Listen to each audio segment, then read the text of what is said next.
mira. ¿Así? ¿Aquí así? Y recuerda, 2 nalgaditas y llevas. Unas 4 o 5. Se siente chistoso, de hecho. Hay que recordar darle Está nalgaditas a los esponjosito. hongos. Y esta esponjía.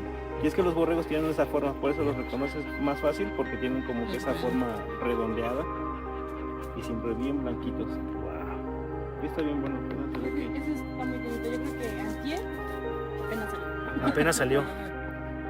Vamos a ver el otro. Fresquecito, fresquecito. Vamos a ponerlo aquí en la canasta.